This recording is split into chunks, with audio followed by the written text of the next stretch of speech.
It's about recognizing that life is first, and then this business we're building is just serving our life. You want to turn that little bitty $20,000 down payment you made into $500,000. That's where the magic happens. If you do that 5 times 500,000, now you got $2.5 million. Retire millionaire.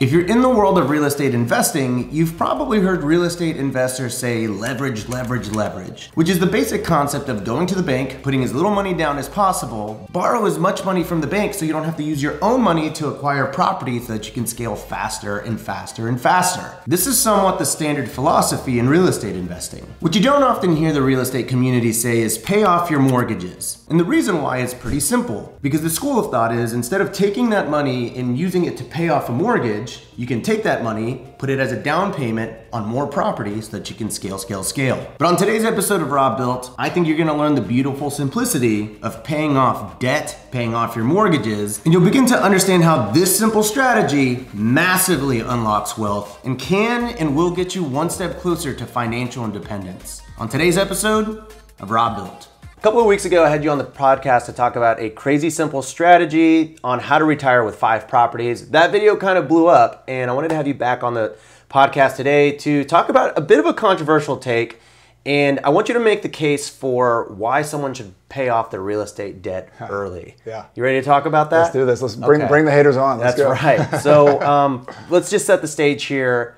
Why is this a controversial take? Yeah, I mean, real estate investing, one of the reasons it's such a good vehicle, as you know, too, is that you can use leverage, you can use debt. Like, you don't have to have $1 million to make $1 million. You could have, a small amount of money and use debt to get there. So like that's a plus. That's built into the DNA of real estate. We all know that. I think the thing with me is like when you take this small and mighty journey though, it's not the same for wherever you are in your journey. So as a new investor, when you're first starting, you only have a little bit of money. You got to use whatever leverage you can get, whatever mortgage you can get. When you move into like the building phase, building wealth, you need to use leverage because you want return on investment. You got to grow, grow, grow. But then there's this third stage that I don't think a lot of people talk about. When you actually harvest your equity and get to financial freedom, that's the point where like Warren Buffett says, like once you have enough wealth, like you've built this big mountain of wealth, like the number one prerogative at that point is don't lose it. Like don't go backwards. And so then like I think debt has a little different decision-making criteria to it, because then it's like, yes, you could still use it to get bigger, but there's also this risk you've kind of had built into your portfolio. And so you start thinking about it a little bit differently, saying, all right, what if I paid some of it off? Maybe I kept some debt, but I paid the rest of it off. It would increase my income. It would reduce my risk. It would just bring less hassle to my life. Like you could use leverage and get 5 more properties, but then you would miss out. You wouldn't have the time to go do the things you invested in the first place. So that's kind of the general idea is like, debt's great, but it's not like a cure-all for everything in the entire career of your real estate investor. Sometimes I've been paying off some of the debt, not all of it, but I paid off a lot of debt in my portfolio, and I had a hard time doing it at first, but I feel good about it, like in the big picture. It's very anti-real estate investor, right, to pay off debt. I'd say before we really start getting into nuances of what that means and how it can compound your wealth, why don't you just explain what leverage is to the layman in case they don't really understand the concept? Yeah, so just a basic property. Let's say you buy a $200,000 property, and I don't have $200,000. So maybe I move into it like a house hack. I have a duplex. Upstairs is 1 unit, downstairs there's an ADU in the backyard, an accessory dwelling unit.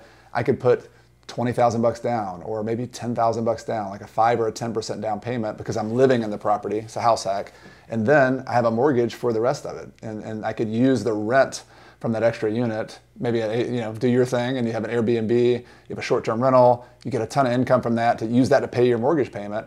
So now it's a pretty safe debt like that. I've got in for like $20,000 into this $200,000 property, or bigger numbers. You live in California, that's $1 million property, it's $1.5 million property. But the point is, you had a little bit of money, you use the leverage, use the mortgage that has a mortgage payment on it, but then you can use income from the rental to pay for that mortgage, and that's a cool concept. Like if you can use income to pay off your debt, you could keep going from there, you keep growing. So that's the plus side. So the idea with leverage is you don't have to actually buy a property cash. Yeah. You can take out a ton of debt on it and use what's called really other people's money. The other people in this instance are the bank. You can use the bank's money to go buy a property. Yeah. And so I think for a long time, the standard for buying a property, when you hear about it growing up, it's always like you need 20% down. Right. And so in most instances on a $200,000 house, you need $40K to close on it if it's an investment property. Now we fast forward to kind of owner-occupied or house hacking type loans, FHA, you can put 3.5% down, which is really great because it means, hey, I don't have to put that much money down. I can borrow way more from the bank, but it can present an issue where you don't have that much equity in your property, right? Right, exactly. And in the beginning, again, that's the game. That's great because you didn't have enough down payment. But over the long run, I guess, so let's just fast forward, like big picture wise, like the name of the game is to have a bunch of wealth, is to have a bunch of equity. So like that little $200,000 property, if you hold it for 10 years and it's in a good market, maybe that goes up to $500,000. So now you have $500,000 property, you've paid the loan down to $150,000 or something. You have this big chunk of equity in the property, and the debt becomes a smaller and smaller piece of the overall value. Like that's the goal. Like that's what we're trying to do.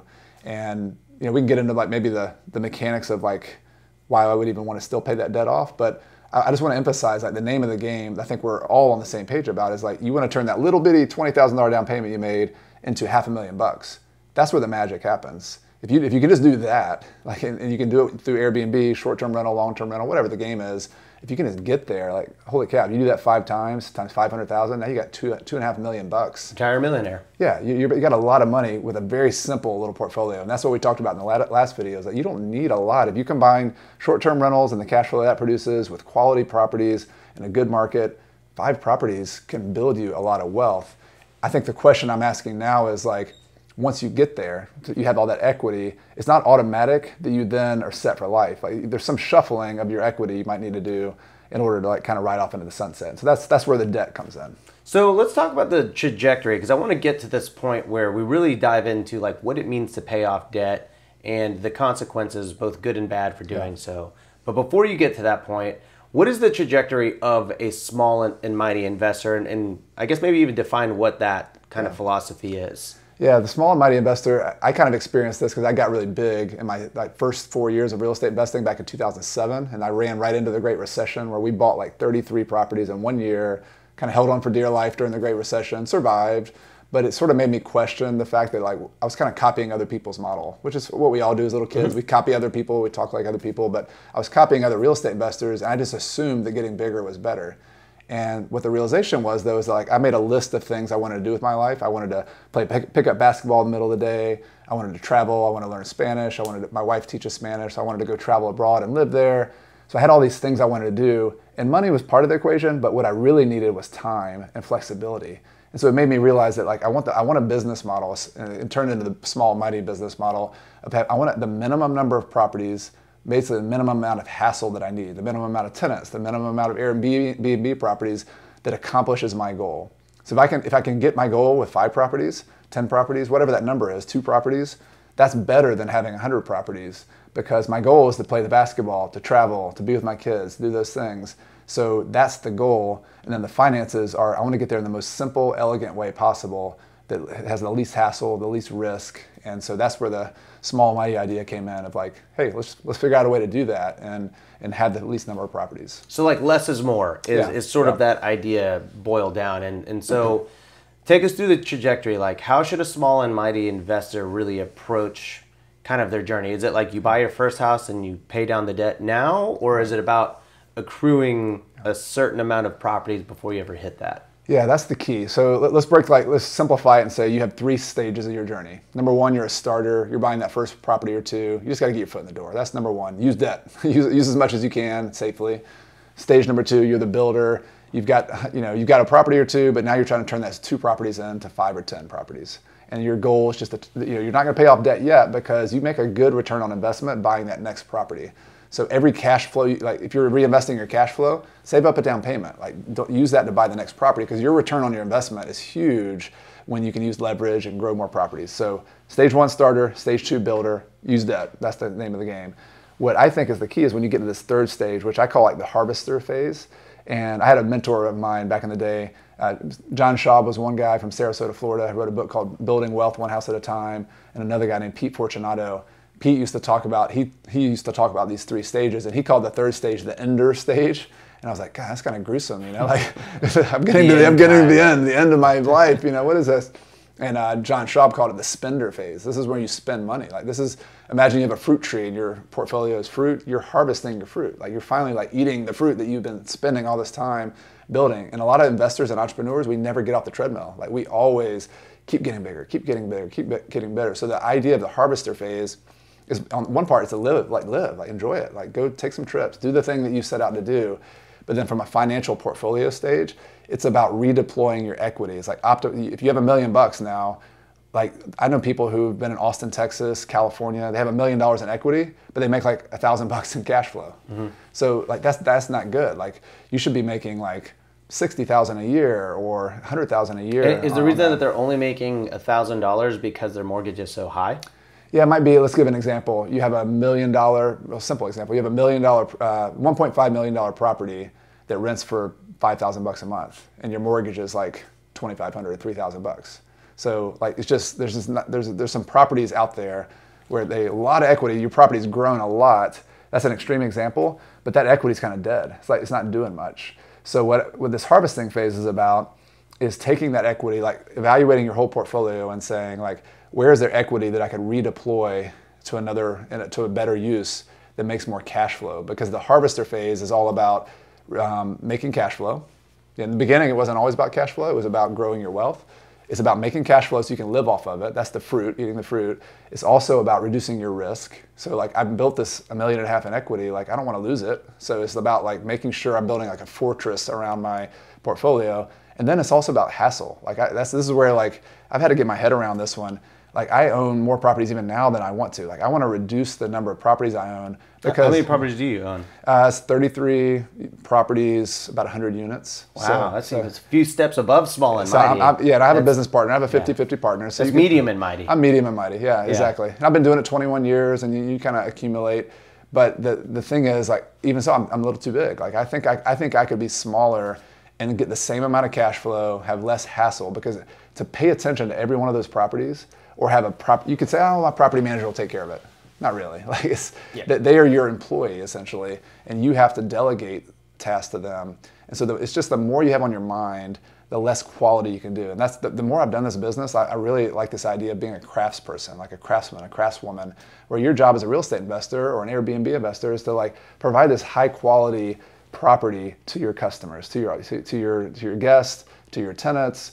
And like the value we add is having a great property that they want to live in. And if we do that, then they'll pay us money and we'll have that money for the rest of our life. Like that's the exchange. And I think the bigger you get, we take it for granted that getting big is easier, but I think you lose quality. I think it's hard to be Amazon. It's hard to be these companies. I think it's much easier to be a high quality craftsperson, small, mighty investor. So for me, it's those three things. It's cash flow, hassle, and then quality, like just having a good portfolio that you can really pay attention to. And so going back to our example of the $1 million equity, that's an example where that's a bad cash flow situation. So you could sell your property, do a 1031 exchange, which just means, for those who hadn't heard of that, that's you're trading your equity. So you take one property here, let's turn that $1 million in equity into a down payment on a multifamily property over here that's going to produce more cash flow. And then I have a property manager who manages that for me. That's an example. I could probably make a lot more cash flow off of that than just leaving it in a property there in California. So it's basically like, if I'm hearing you correctly, that is the concept of return on equity, right? Yeah, like exactly. Where you have this equity in your property. A really great example of this is I have a property in LA. I bought it for $624. It's worth 1.1. Yep. And the cash flow is the same. I mean, I break even, maybe make $1,000, $2,000 here and there because it's listed on Airbnb. It's my primary residence from when I live there. Yep. It's not an investment property, so I'm not highly motivated to do much with it. But the interesting thing is, I could sell it, maybe take $500,000 of equity and put it somewhere else where I'm going to make more money. Yeah. But I think what stops most people from this, I don't know if you hear this much, but for my students and my audience, I feel like a lot of people are scared to give up like that juicy interest rate. Like the interest rate on that property for me is 3.25%. Right. Whereas if I went and got a new property right now, we'd be looking at like 6.5%. What are your thoughts on that? Is it worth giving up the interest rate? Yeah, there's always a trade-off. So the negative is you're losing the interest rate, but here's where the harvester kind of stage comes in. I think you make different decisions when you're ready to harvest your equity than you do when you're building. So like if I'm Rob and I'm like, all right, well, I like to grow a little bit more. I think it makes sense to keep a 3% loan. Like that's one of the best growth strategies in all of business is to have a 3% loan with a rent that can go up over time. Like that's beautiful. That's a great thing to do. But if you said like, I want to make today, the next year, I want to optimize my equity. I want to harvest it so that I can make $10,000 a month and never have to work again. That's a different decision. And so you might say, then let's sell that property, even though I'm paying a 6.5% loan over here, because I might find another property over here that has a better return on equity, a better cash return on equity. And even though you lose the cash flow, the good loan, you're making up for it because now I have more cash flow. The higher cash flow. Yeah, and so that one example, that harvesting of equity is optimizing for cash flow. There are other examples. Let me give you another example in another situation. There's a couple, I tell a story about this couple who lives in St. Louis, Missouri. They own 10 properties. They have been buying properties, these single family houses over the years. They don't own 10, they own like 15 properties. But they've been buying them over the years. But now they're like, we're making some good cash flow, but we're not making enough yet. Like they have it spread out over 15 properties. They're still not making enough cash flow to really be comfortable to leave their jobs. So what about, this is another example of harvesting equity. What if they sold 5 of their properties? So these 5 might be the ones that are not the best rentals. They're kind of like, this one's like a 3,000 square foot house. It's not a perfect rental. This one's too far away from me. So they call it pruning your portfolio. It's like if you have a fruit bush, you want to prune your fruit bush a little bit to make it grow even better. Like I have blueberries in my backyard. I'm kind of a nut about that. Your nickname back in high school was Fruit Bush, right? Fruit bush. Yeah. Something like that, yeah. So anyway, I go back and I prune these blueberry bushes, and because it's kind of counterintuitive that you think you prune it, you're cutting it back, you're gonna get less. But with a real estate portfolio and with a fruit tree, by pruning it, you make it grow even more. And so your real estate portfolio, you can prune off some of your properties that are less than optimal.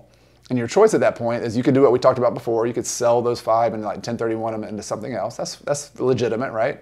But in this case, like this couple, they chose to sell those 5 properties, pay taxes on the properties they sold, and then use that money that's left over. The capital gains. Capital gains. They pay capital gains tax. And let's say they have a $300,000 or $400,000 chunk of money or $500,000 chunk of money. They then use that to pay off a lot of debt on the remaining 10 properties. Now, why would they do that? Like, why does that make sense? That makes sense because their goal was to have like 10 properties free and clear.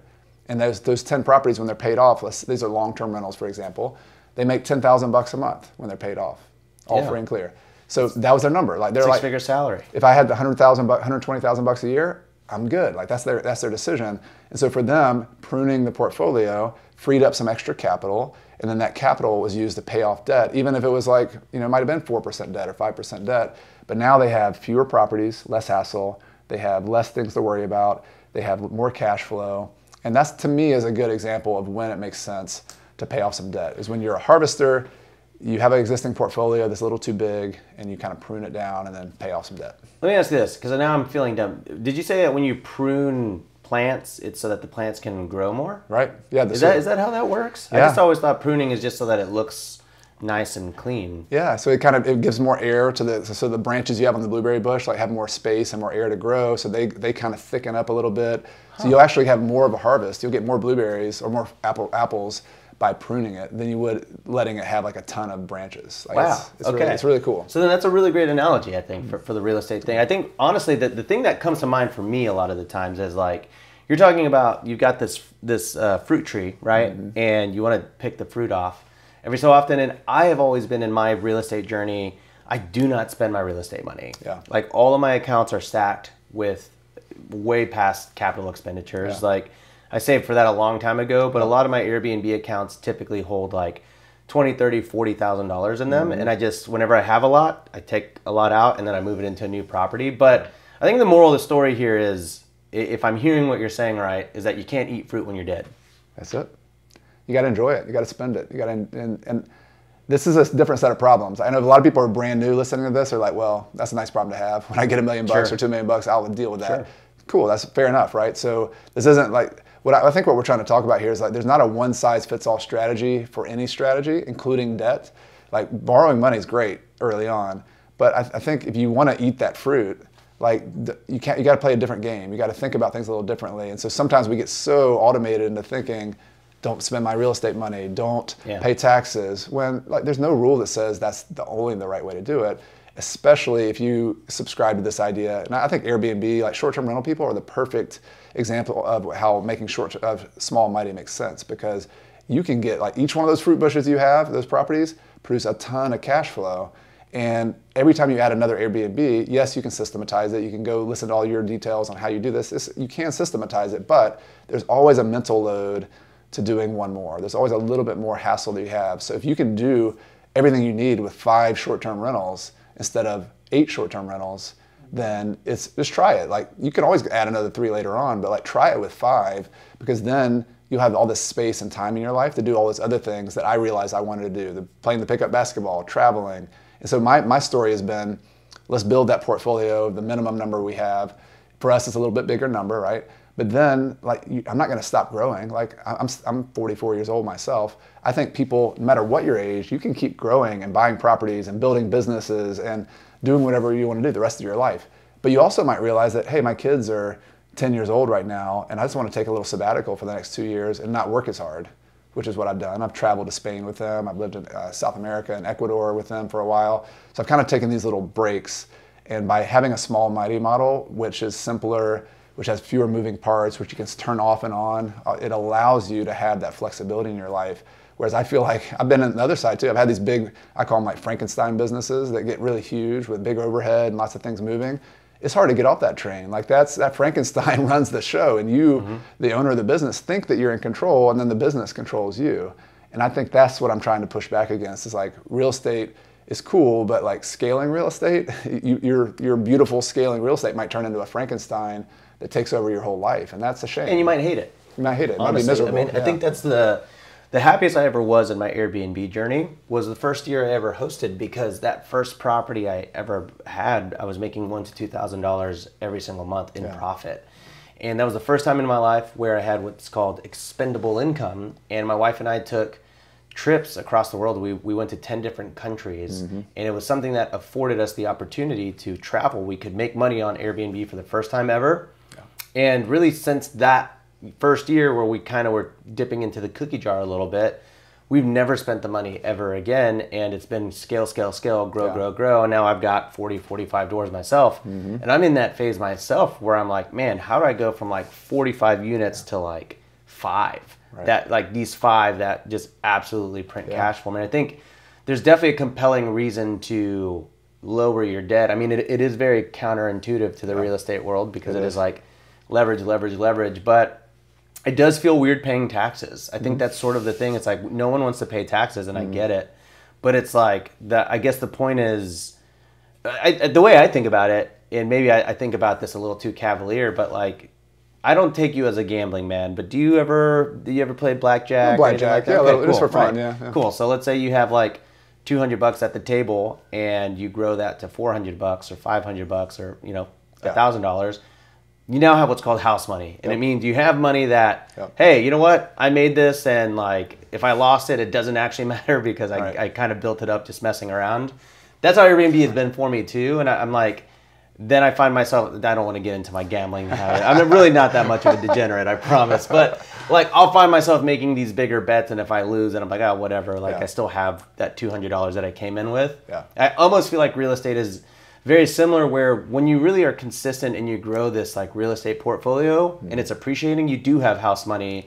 And I do think it's okay to just take that cash sometimes. Take some chips off the table. Take some chips off the table. Maybe you're going to pay taxes on it, but it's like, it's fine, because that's the point of appreciation is like, if you're not going to spend it, you really want to, I honestly just don't get why die with it. I know. You know, like I'm trying to understand it, but I don't get it. I don't get it. It's a blind spot. I think it's really, and I've been there, so I'm not pointing fingers at anybody. I'm pointing fingers at me. Like same. It's a blind spot that we get into this growth mindset, and it's like it's a good thing. There's a yin and yang to everything. You know, there's like a good and a bad to everything, and these are wonderful growth tools. Debt's awesome. You know, not paying taxes is awesome. These are, you use the tax code, but what's the point? Like, why do we get into this in the first place? We got in this to have a better life. And so this is where it gets personal. Like, why did I do it? Why did you do it? Like, and some people, they're like, I just like having fun. Like, business is fun for me. And we both watched Alex Hormozy on YouTube. Like, cool, it's a cool guy. I don't think he wants to be a billionaire because he's going to spend the money. He just likes the game. He loves the game. I like the game too. Like I like real estate. At the same time, I think if we're all honest with ourselves, we have a life financial component that we got into this game for. And so when you take chips off the table, whatever that amount is, like I'm not saying pay off all your debt, but like take a big chunk off that you are never going to lose that money, or you're reducing the risk, and then spend it for a little bit. Like enjoy your life for a little bit. Take 6 months off. That's what I've done. I've taken these little mini retirements where I just press pause. And I literally like go through withdrawal symptoms sometimes on this like grow. Like first time I took a mini retirement in 2009 with my wife before we had kids. It took me 6 weeks in Spain of traveling around doing this like kind of taking Spanish lessons. We were sitting in this little city, this little town called Cadaqués on the Mediterranean coast of Spain. I was sitting on a bench and we had this like shooting star. We were like sitting there reading books, and all of a sudden the shooting star like went across the sky, and I'm like, whatever it was that moment, I had this like knot in my chest. Just like kind of released, and it was like stress. It was just like, like took me that long just to relax. And I think a lot of us who are like go-getters, we don't realize that like what a stress in our lives and our health and our relationships and is really there while we grow. And so even if you intend to grow your whole life, I think it makes sense to take a break. Like you're a mountain climber, like don't just go straight to the mountain peak. Like take a break, take a plateau, take a 6-month time off. And then you can go back in the game and you'll be even stronger than you were before. But I think that's what this model is about. It's about recognizing that life is first, and then this business we're building is just serving our life. And sometimes we let this business kind of crush the rest of our life instead of us being in control. It's like we were walking the dog. Don't let the dog walk you. The business is the dog. We need it to like sit when we say sit, and we need it to walk when we say walk. And I think when you let businesses get out of control with growth and you let the good thing become this dominant Frankenstein monster, then the dog's walking you.